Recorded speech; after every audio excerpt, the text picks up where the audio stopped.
Olá, muito bom dia a você que nos acompanha todos os sábados aqui na tela da SIC TV, começando o nosso programa, começando a Viver Bem, sempre falando de qualidade de vida, de bem-estar, de saúde.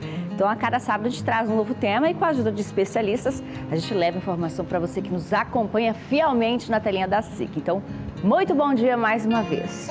Olha, a campanha Novembro Azul é realizada em todo o mundo e tem como objetivo destacar a importância da conscientização sobre a prevenção do câncer de próstata.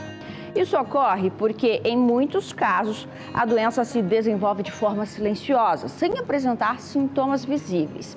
Mas, através de medidas preventivas, como a realização de exames específicos, é possível obter um diagnóstico precoce e um tratamento adequado, o que aumenta as chances de cura. Então, para discutir este tema conosco, convidamos o Dr. Tiago Peronde, que é médico urologista e que é muito bem-vindo aqui conosco. Tudo bem, doutor? Pode chegar aqui com a gente. Bom dia. Bom dia. Tudo bem? Muito prazer. Fique à vontade aqui com a gente para a gente poder falar sobre essa campanha. É uma campanha importante para chamar a atenção dos homens, mas é algo que vale para o ano todo, né? Com certeza. A campanha do Novembro Azul, ela tem o intuito de chamar a atenção para a saúde do homem. Isso é muito importante, né? Porque o homem, ele negligencia muito a sua própria saúde. Ele tem o hábito de cuidar dos seus familiares e acaba negligenciando a sua própria saúde. O que é a próstata e para que ela serve? A próstata é uma glândula que faz parte do sistema reprodutor masculino. Ela fica situada logo abaixo da bexiga e faz parte da produção do sêmen, do composto do ejaculado. Então, o câncer de próstata é exclusivamente masculino. Correto, somente nos homens. Aí, a campanha ela é focada para este tipo de câncer. Principalmente, né, pelo fato da sua alta prevalência e também relacionada à grande negligência, né, que costuma ocorrer no mundo inteiro. Mas os homens podem ter outros problemas na próstata que não seja o câncer? Que outros problemas, doenças comuns? Os mais frequentes são 3. Nós podemos ter a infecção da próstata, que é denominada prostatite. Nós podemos ter o crescimento benigno da próstata, também chamado de HPB, hiperplasia prostática benigna, e o câncer de próstata. O mais frequente é o crescimento relacionado à idade, que é o crescimento benigno. Esse crescimento ele acomete até 50% dos homens a partir dos 40 ou 50 anos de idade. Quando os homens buscam o médico por algum destes problemas, normalmente já está em estado mais avançado?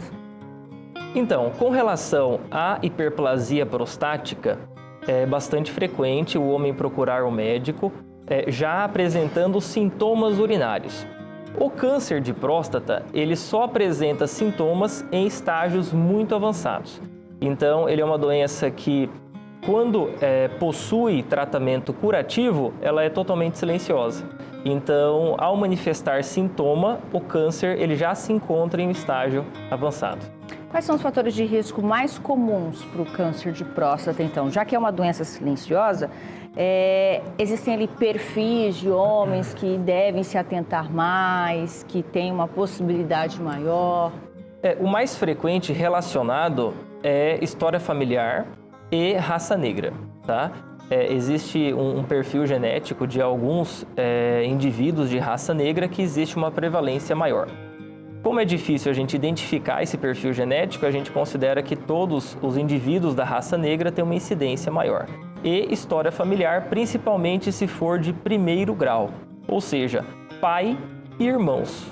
Hábitos de vida, como fumar, não praticar atividade física, a alimentação também influenciam?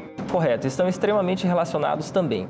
Sedentarismo, alto índice de industrializados, né, alimentos de baixo teor nutritivo, estão altamente relacionados a essa incidência. Também o tabagismo é bastante importante. Então, para a gente entender um pouco mais sobre este tema e chamar a sua atenção, você, homem que está nos assistindo, a mulherada também, para compartilhar informação, a gente listou aí alguns mitos de verdade sobre o câncer de próstata. O câncer de próstata só atinge idosos? É mito ou verdade, doutor? Na verdade, é um mito.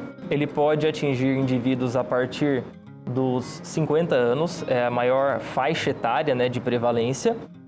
né? E a gente considera aí que a população idosa, né, a expectativa de vida cada vez aumenta mais. Então, nós temos aí uma incidência, né, deve ser rastreado a partir dos 50 anos. Em indivíduos de maior risco, a partir dos 45 anos. Mas pode acontecer antes também, doutor? É muito raro. O câncer de próstata antes dos 45 anos, ele é extremamente raro e normalmente está associado a doenças que fogem do padrão, né? São doenças normalmente que não eram para estar ali. Mas aí a gente já não descarta a possibilidade, então, né? Então não é uma doença exclusivamente de idosos, né? Isso, correto. Próximo mito ou verdade: ter casos de câncer de próstata na família aumenta o risco de desenvolver a doença. Que grau de parentesco, doutor? Porque você já mencionou que tem ali a hereditariedade como fator de risco. Correto. O grau de parentesco são parentes de primeiro grau, principalmente pais, pai no caso, ou irmãos, tá? Esses são os principais. Familiares de segundo grau, existe também uma relação, mas não é tão forte como um parentesco de primeiro grau. Então é verdade aí que ter casos na família pode também ser aí mais um sinal de alerta. Temos mais mitos e verdades. Olha só, homens negros têm mais risco de ter câncer de próstata. Foi feito um estudo, doutor, para identificar essa questão? Existe um estudo norte-americano, um estudo bastante interessante, que ele conseguiu identificar uma maior prevalência em indivíduos afrodescendentes. Mas, né, é muito difícil você identificar o perfil genético de cada indivíduo. Então, como existe essa dificuldade, não é somente a cor, né? Então, a gente acredita que todos os indivíduos, né, que têm uma cor de pele um pouco mais escura ou descendente de negros, né, devem sim ter uma atenção um pouco maior. Certo, então tem mais mitos e verdades na tela. Já existem exames que substituem o toque retal? Mito ou verdade? E aí, essa é uma dúvida bastante... Não é nem mito nem verdade, né, doutor? Esse é um questionamento bastante frequente no consultório, né? O toque retal, ele é insubstituível, né? Por quê? Porque ele é o exame padrão ouro. Na verdade, assim, eu costumo dizer que cada indivíduo deve ser individualizado, né? Então, não é obrigatório o toque retal em toda consulta com o urologista, tá? O toque retal, ele tem a sua devida indicação, né? E em alguns casos, ele é, sim, insubstituível, tá? Mas nós temos outros exames que avaliam o risco de câncer, né? O principal é o PSA, que é o exame sanguíneo. Esse exame ele é fundamental. Mas uma vez feito o PSA e confirmado já no PSA, existe a necessidade de uma nova confirmação com retal? Não. Então, se eu tenho uma alta suspeição pelo PSA, eu posso partir direto para a biópsia. Eu posso evitar o toque, né? Porque não eu vou fazer a avaliação mais minuciosa com a biópsia, né? Então, por isso que eu comentei, né? Deve ser individualizado caso a caso. Mas o toque, ele continua sendo insubstituível porque ele é um exame gratuito, né? Basta a consulta médica, né? A gente costuma dizer que o custo de um toque retal basta boa vontade e uma luva, né? E quebrar também esse tabu, Sim, né, doutor? com certeza. Falando, é uma questão de saúde, homens. Então, não tenham medo, isso não vai minimizar a sexualidade, a sua potência, enfim, é uma questão de saúde mesmo. Então, por isso que a gente está aqui trazendo informações a respeito deste tema tão importante. A gente vai fazer uma pausinha rápida aqui no nosso programa. Já a gente está de volta. Você de casa, não saia daí.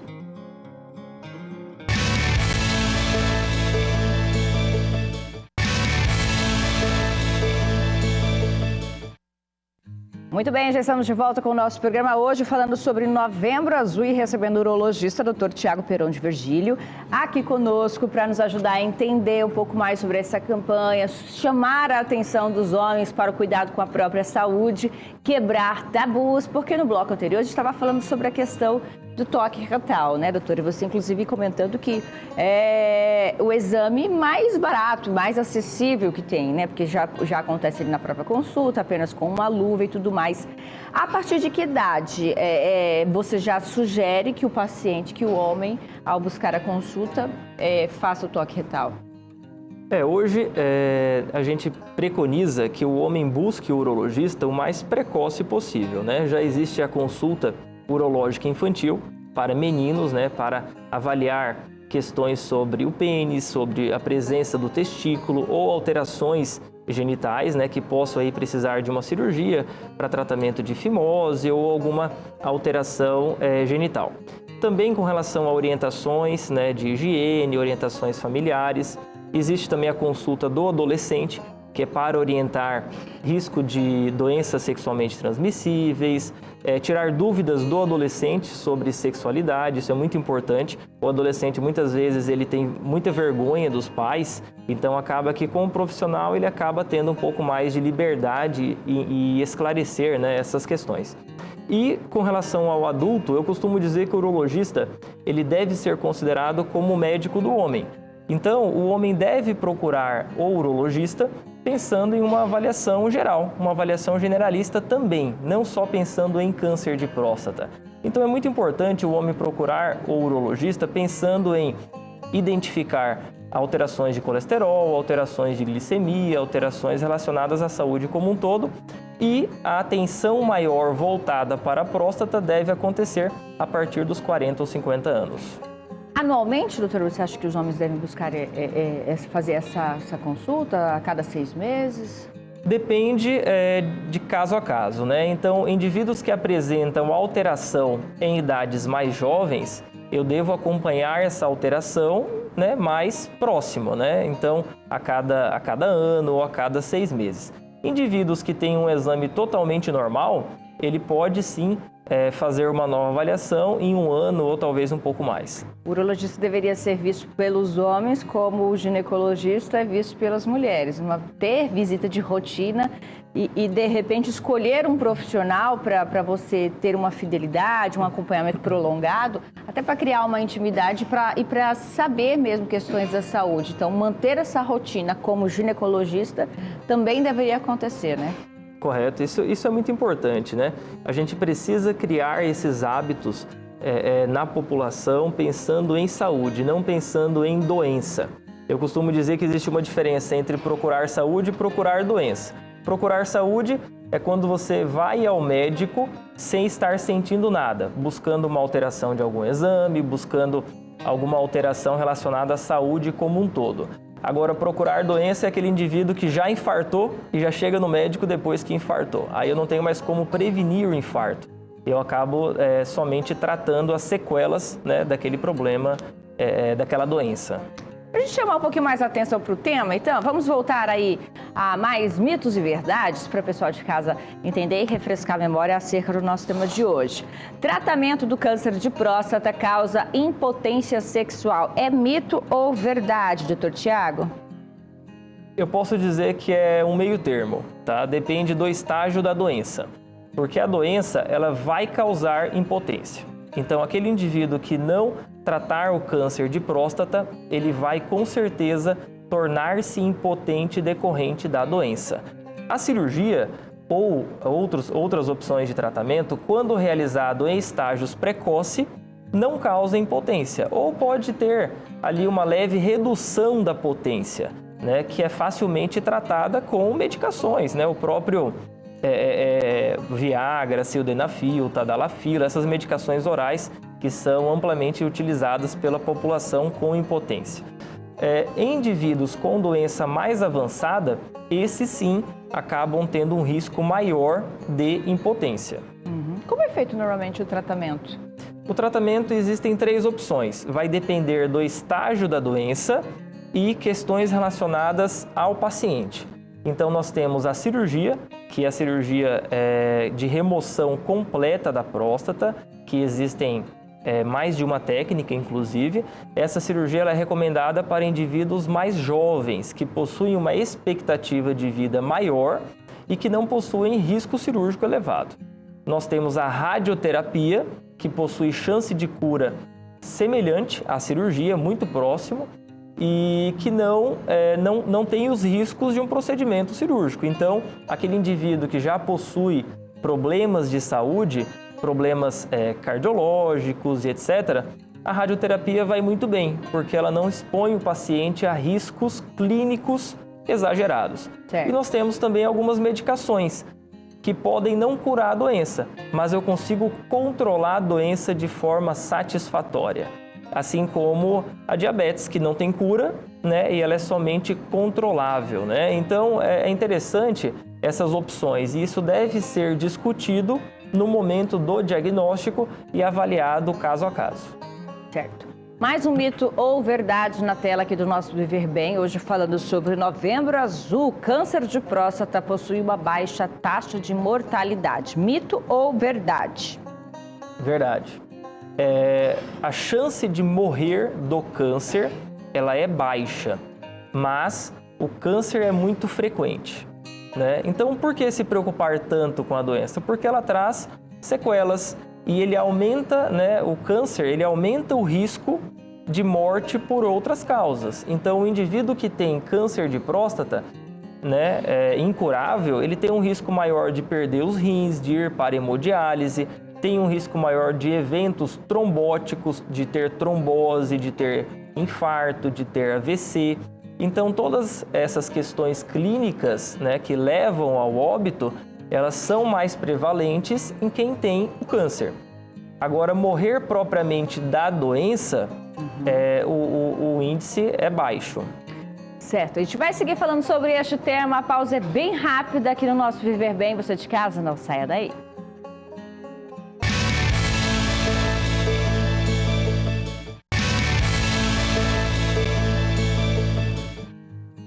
De volta com o nosso programa, hoje falando sobre Novembro Azul, entendendo um pouco mais sobre essa temática, sobre essa campanha e chamando a atenção dos homens para o cuidado com a saúde, tá? Aplique na sua rotina uma visita ao urologista, como a maioria das mulheres fazem com o ginecologista, para o diagnóstico precoce de doenças, tratamento mais eficaz, menos invasivo, busque mais saúde para a sua vida. Então, hoje a gente está recebendo o Dr. Tiago Peron de Virgílio, que é urologista, explicando aí sobre quando você deve buscar um médico, em que situações, qual frequência, exames que existem hoje para diagnóstico de doenças e principais problemas relacionados à saúde do homem.